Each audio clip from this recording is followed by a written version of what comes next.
Well, today my idea was to um, actually challenge the myth that the cholesterol is the biggest problem in our lives when we face atherosclerosis, Yeah. which is actually the most common disease right now and the most common cause of death everywhere, almost everywhere. Right, how many people here have been told that cholesterol is really bad for you and that it's going to clog up your arteries and you'll cause heart disease? Isn't that the prevailing awareness, Yeah, well, prevailing knowledge? 10 years ago when we started the ischemia trial, which is like NIH trial, the Uh-huh. largest trial, which created right now the Uh-huh. over recommendation for the cardiologist, I actually was really, in this Yeah. idea, and what I realized that there's only a small part of people, small number of people Yeah. who really need statins. Yeah. And there are, benefits from them, but not for everybody. Yeah. Like, they wanted to give your a pill of Lipitor Yeah. when you eat your hamburger at Yeah. McDonald's. Is that right? Or Wow. put the statins in the water. Uh-huh. So we start, use statins from birth. Yeah. So that's Wow, that's kind of interesting. Yeah. pathetic things, but they're real. That exist. I'm sorry. That's it. Again, I do the same thing. Yeah. Yeah. Ooh. Oh, you change it. You really change it. Very nice, right? Just like you can So we're kind of stuck with this idea of cholesterol paradigm, that cholesterol is a criminal head, the main villain in atherosclerotic plaque formation, so we need to lower it as much as possible. However, even when this theory was created, it was shown in the research that cholesterol has never been directly involved as a cause of heart diseases, and even inflammation and oxidation, who are really the initiators, they are not the causes. The causes and the risk factors, everything that starts inflammation and oxidation. So what is cholesterol? It's actually a lot of particles, and when we look at the regular tests which we get from our primary care practitioners, we see total cholesterol, we see LDL, HDL, triglycerides. Sometimes we see VLDL, which is very low density cholesterol, and 80% of cholesterol actually created in our body by the liver. So if we follow the idea that it's that bad and it's a cause of atherosclerosis, so we should be all die by like age of 20 because we create a lot of cholesterol in our body, and it's a lipid and it's a fat which cannot like float in the blood by itself, because like if you imagine the water and you put a little bit of oil in it, so they're not going to mixture because the fat is hydrophobic. So it should be put in some kind of a particle, which is lipoprotein, to be able to flow in the blood. And these particles are actually important because they are like a boats, and the cholesterol is like a cargo in these boats. So the more the boats, the more the chance of the collision. So we don't really supposed to think that a lot of cholesterol is bad, but a lot of the particles are bad. And the other thing is that we have more than 30 types of the particles, instead of only 4, which I actually have here. And even with this LDL, it doesn't really, okay, I wouldn't use that. I would use this. That's okay, you can point with that. Yeah, so even if we look at the HDL and LDL, there are 2 types, the A type and the B type. So A type of both of the types of the particles is a good type. So you can have LDL 3A type, which are large and fluffy, and they are absolutely harmless.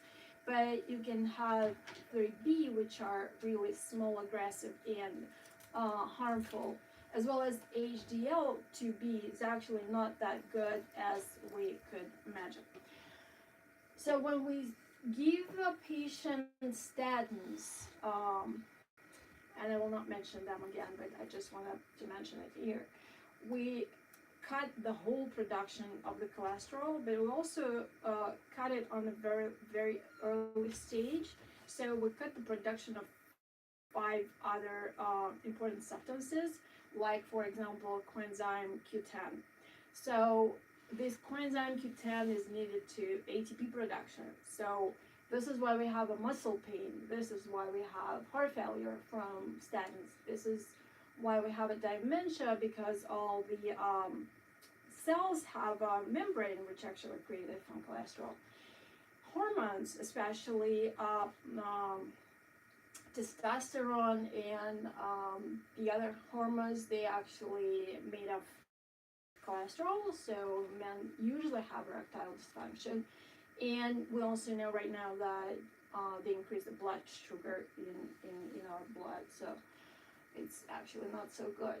And the atherosclerosis is a very complex process, and just to understand what is that, the atherus is like a gruel of wax, and sclerosis is a hardening, so it's a kind of a atheroma is a plaque, and atheroma is a tumor that contains the matter resembling the gruel. And there are many participants, and there is a endothelium, the underlying layer, the intima, which is inner layer of the vessel, and there are many immune cells going back and forth. There are many signaling molecules. There is a nitric oxide. There are many blood cells, cholesterol itself, and definitely there are many toxins and sugars and viruses which floating around. So this is just a picture to make you understand that this is a very complex process. But the most important thing to understand is that this endothelial layer is a one-cell layer, and when it's damaged, it allows the particles, and also LDL, goes into the intima. And intima, actually, there are a lot of processes going on there. There is gas exchange, so there is a lot of oxygen there. And oxygen tends to bump to each other and create reactive oxygen species. So when we have all these type of things around us, like certain food, high blood pressure, lack of physical activity, excess weight, excess alcohol, excess smoking, insulin resistance, negative emotions, environmental toxins, they're all actually attacks our endothelium. And what happens is that when it's damaged, then the these LDLs, they coming in, but they are okay if they are not oxidized. So these reactive oxygen species, which exist, we cannot do anything with them. They exist, and they start to oxidize the LDLs. Then this intimal level, it has immune cells, also immune cells coming from the blood, and we have these macrophages, and if we translate it into whichever language you want it, but it's a big eaters. So these big eaters are coming there to eat these oxidized LDL because they're a foreign object, and they really eat to death. And when they are full, they resemble a foam. So researchers call them foam cells. And these foam cells, they are full of lipids, so they create this part of the plaque, which is fatty part of the plaque. And then we have this muscular level, which also has the stem cells. So the stem cells are the cells that can be transform, well, they start, you know, to grow, and they can become endothelial cells, but also they can become the fibrotic cells. And when they become the fibrotic cells, they cover this thing, because our body works like this. Like, if we have an inflammation, we need to cover it and to stop the spread of the inflammation. So it covers that with this fibrotic cells, and also deposit a lot of calcium here. And Can I jump in for a second? sure. Just wanted to add that to you, and that's really the bottom line, is that, so she's talking about the inside of the artery also. These tissues are inside there, right? And what happens is that in a normal state, when there's not a lot of inflammation, everything's fine. But when you increase the inflammation, everything gets swollen. The body now goes into defense mode, right? And now it's reacting to something that's normally wouldn't happen because of the high inflammation. Mostly our diets suck bad, you know what I mean? And we have a lot of stress. So when you live in an inflammatory state in the body, that's when things go wrong. It's not because of the cholesterol, but, you know, another analogy, they said the cholesterol, it's almost like if you have the arteries becoming inflamed, the cholesterol is almost like the Band-Aid to try to protect it in that regard, right? Some of it, right? But again, if it's too much and the body goes into defense mode and all these other things happen, it starts to eat things and protect things, and now next thing you know is you're in defense mode. So it's like in cancer, it's warding it off. It's, why does cancer have blood supply? You know what I mean? That makes no sense, because the body's trying to take away this harmful throughout the whole body. Like putting your garbage out to the side of the road every week. Imagine if you didn't do that for 2 months. What would your house look like? You know what I mean? Well, that's what the body's trying to do, is protecting itself because of an external, it's not because something's happening, the body's making mistakes. The body's reacting to pollutants in the environment, which is creating the inflammation. So the body's protecting itself. It's not because it's pathological. Yeah, that's just how it works, our body. Yeah. And even this thing is not that bad until we have this plaque going inside the lumen of the artery.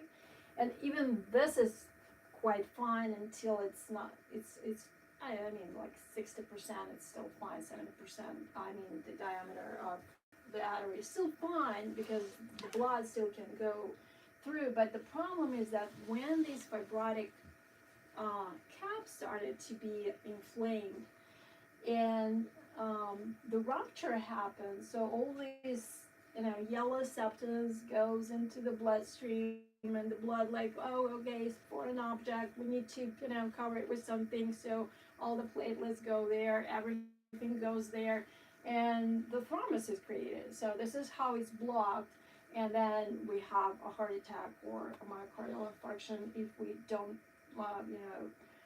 do anything with that in time. I mean, in like 16 minutes. Yeah, so it takes 90 time. minutes. It takes time for that to build up for decades. You have no symptoms either, No, right? Because of you course. just like big Yeah. belly, you're swollen all the time. I feel fine, Yeah. right? Absolutely. So this is why the tests which we really see in the conventional traditional medicine, they're not helping, because they're not showing us if we are at risk of having a plaque in the first place, and getting it ruptured, which is important for us to predict the sudden cardiac death with myocardial infarction and stroke. So what we can do, we actually have like the tests which we use now, they were invented like maybe 50, 60 years ago. Yeah. And we're in the 21st century, so we use these tests. But in reality, we do have other tests which we can use.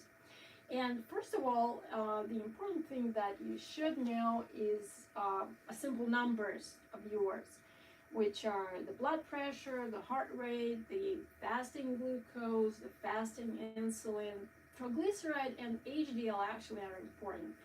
And this is important because of, I don't know why it didn't work, but anyways, it's important because the ratio between triglycerides and HDL are, the ratio is important because it's actually a predictor of heart diseases. So if you have the ratio of, you take your triglycerides about like 100, say, and the HDL, say, 40.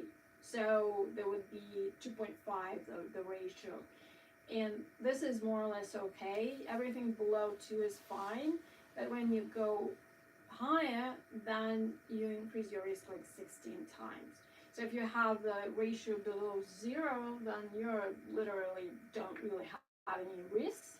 But these two numbers are very important, and they are actually available at a simple test. Also, the waist to hip ratio is important because it's predicting metabolic risks. I'm going to talk about them too. So this is an important, say, recently developed test, which is the NMR lipoprofile test. And that test shows you how many particles do you have. So the important question, what are these particles? And what are the sizes of the particles? So it can show you if you have these oxidized small LDLs, which are really harmful. And it's not like really good. You don't see that, I believe, but it says when to consider when to consider the NMR lipoprofile test. It's if you already had a heart attack, if you have a history, a family history of heart attack, if you do have insulin resistance, diabetes, obesity, if you're smoking, if you have a metabolic syndrome, which you can find out if you measure your waist and your hip. So the circumflex of the waist over the circumflex of the hip in man should be below 0.9, and in women below 0.85. So if it's higher, then you have abdominal fat, which actually produces a lot of inflammatory factors. So this is also very important. Yeah, actually I already told that we have different particles, the size of the particles, and also it shows the insulin resistance level. This is the same test. The inflammatory factors, they're also very important. So we usually see in the test the C-reactive protein, but this is not really predictable, but the high sensitive C-reactive protein and interleukin 6, which is a precursor of C-reactive protein. They're very important. However, they could be high when you have, like, tooth pain or other inflammation or influenza or whatever. So therefore we need something more specific, and the more specific thing, for example, is fibrinogen. So the fibrinogen is like the lipids. It's actually created to clot, to make a clots when, say, you cut your finger and you need to repair this part of the body. Then you have a lot of fibrinogen because it creates the clots and close this hole in your vessels. So the more inflammation you have, the more fibrinogen you have, and therefore there is a specific groups of people who really benefit from this particular test. These people are smoking people, women who take contraceptive pills, patients with obesity, insulin resistance, and diabetes. So these fibrinogen is an independent risk factor for cardiovascular disease in this particular patient categories. Serum ferritin. It's the ferritin shows how much of the iron do you carry in your body. And iron is actually good because we made a hemoglobin with iron, but if you have an excess iron, that could be oxidized very fast. Like, imagine you have a beach house and there is a lot of iron around, metal around, so it's all get rusted because of the wind and the water and the salt. So that happens if you have a lot of iron inside the body. And actually the specialists on aging, they're saying that the aging is a rusting from inside. So we don't want to have a lot of iron. And if a patient, and it's especially true for men and for women after menopause, because before menopause, women, like, they lose a lot of blood, so they are fine.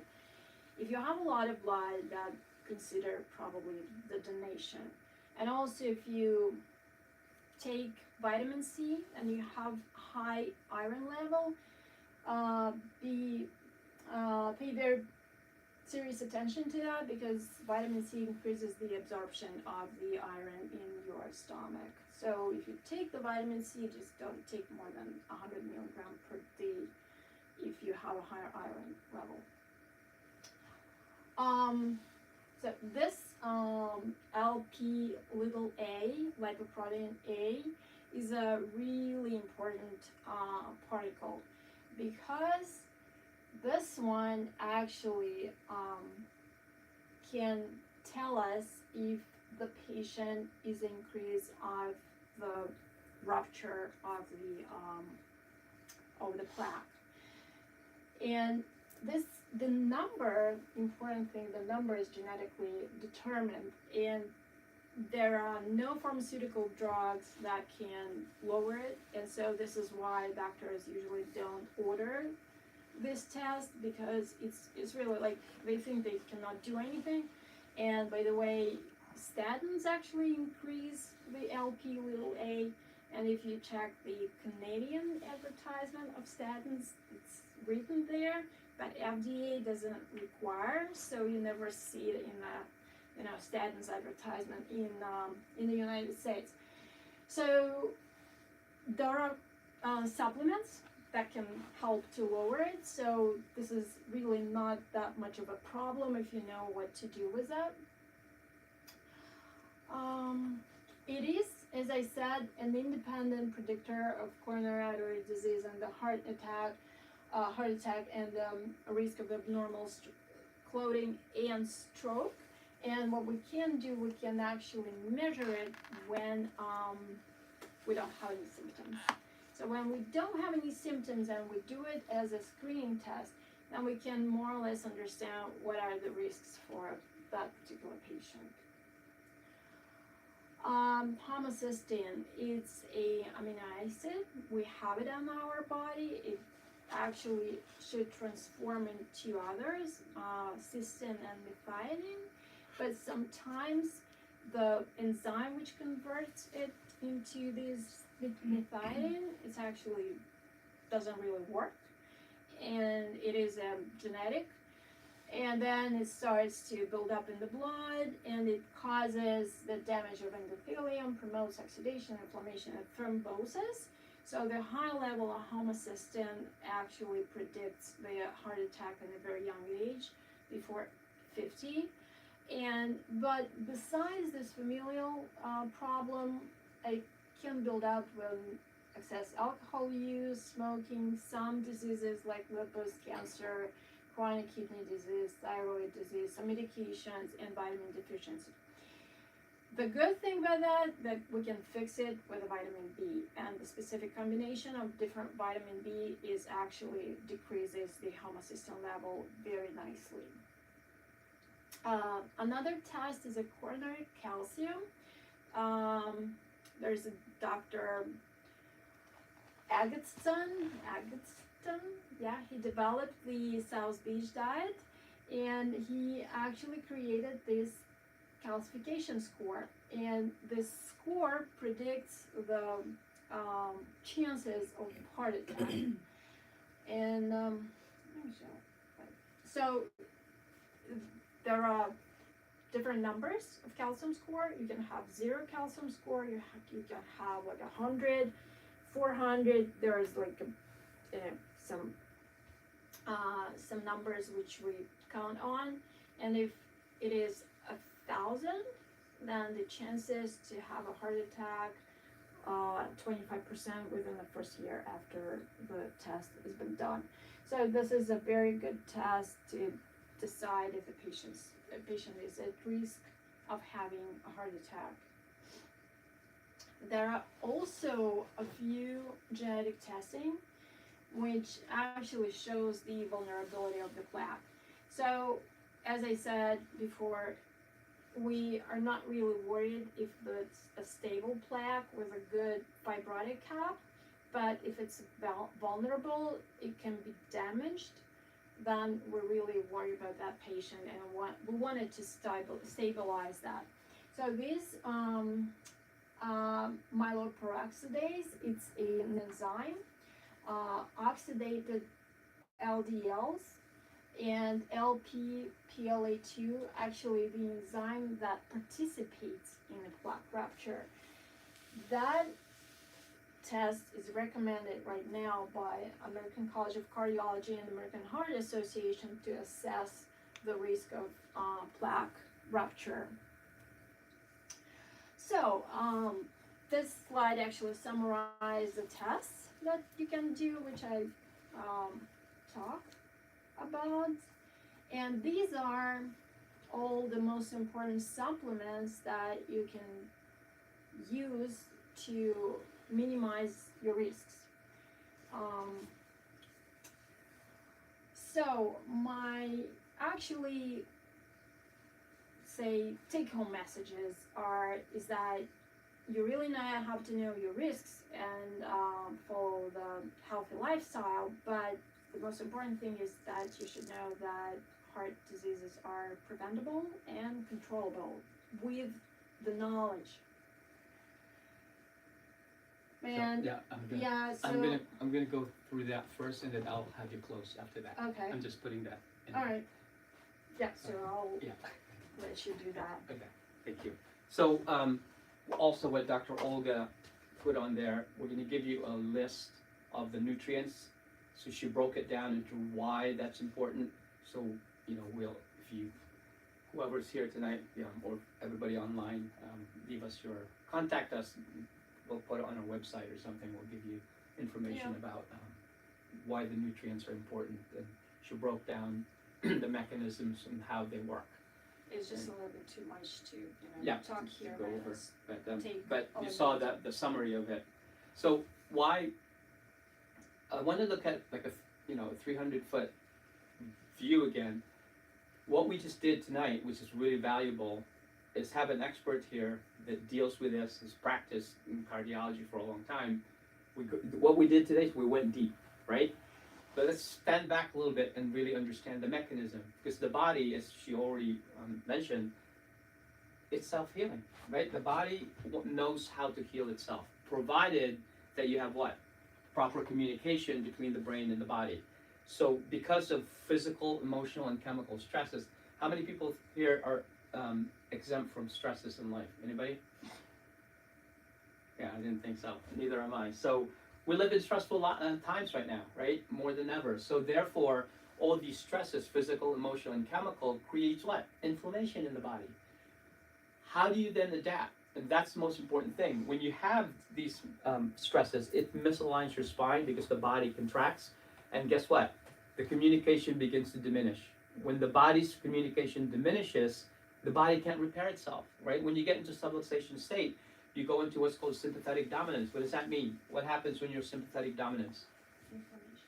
Right? Inflammation. Also, you go into fight, flight, freeze. Your body's like this. When you're in fight, flight, and freeze, can you be in healing, repair, and growth at the same time? You have to pick one. You're either hanging out with your family and enjoying a meal, or you're waiting for somebody to break in your house. You can't be in both at the same time. So in today's world, we're mostly in sympathetic dominance. Would you agree? Yes. Especially if you watch the news. Don't ever watch the news. You know what I mean? It's crazy. But anyway, when you have that, the life force inside your body becomes inhibited when you have subluxations because the communication gets cut off, right? Dr. Olga talked about the communication in the bloodstream. When you cut off that, that's not good because there's an occlusion. Same thing with the nervous system. So ideally, when you're born, you have healthy function 100%, but when you have these subluxations, your nerve system becomes disturbed, it gets confused, your body doesn't work right anymore, it can't repair itself, you end up losing your health, and the last thing to happen is all these diseases. And you see, it's at the end stage, like what Dr. Olga talked about. Cardiovascular disease, you don't know until it's already too late, correct? And so there's ways to, in her world, thank God, she can then have tests to find out if you have these risk factors. The same thing in our practice, correct? We do the EMG scan, we look at films, we do the muscle testing, scanning everything. So the body then is always in a state of adaptation. If you stay adaptive, you continue to live. You become maladaptive, then it's a crapshoot, right? Really important to understand that. So, here is now Dr. Olga back again. Yeah, so this is just what I can offer, say, to help assess your risk, to provide a recommendation on exercise and diet and supplementation. So to assess your risk, I can review a test, metabolic risks. I actually can do the AKG, echo, and some other things. And and what I wanted to say, and I wanted to give my cards, so I do have a website, which I put a little information about myself, and I do have Instagram, and the most important thing, it's actually not here, but I do this program called Walk with a Dog. I do it online usually, but last year I started it in person, which actually You went to prison? In person. Oh, I'm sorry. I thought so you started in prison. Sorry, I misheard. We did in prison too, actually. It doesn't, because the walks they're actually the most important healthy habits, I would say, that you can use easily without anything.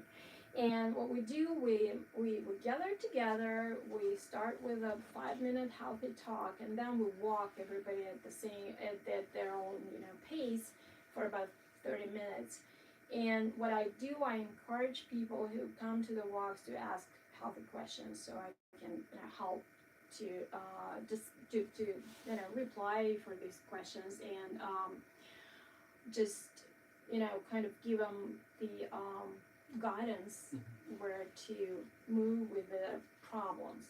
So if you are interested in participating in the walks, I hope with the weather is improving, we start to walk again. I did it in the Wilson Farm Park before, so if anyone have a preferable location, I can also do it in other locations. And I think this is all. Yeah. Thank you very much, and I really appreciate your patience. Thank you, Dr. Olga. Definitely, we'll reach out to her and we'll put her. As a matter of fact, to make a note, if you could text me, I want to put you as a connection in our website.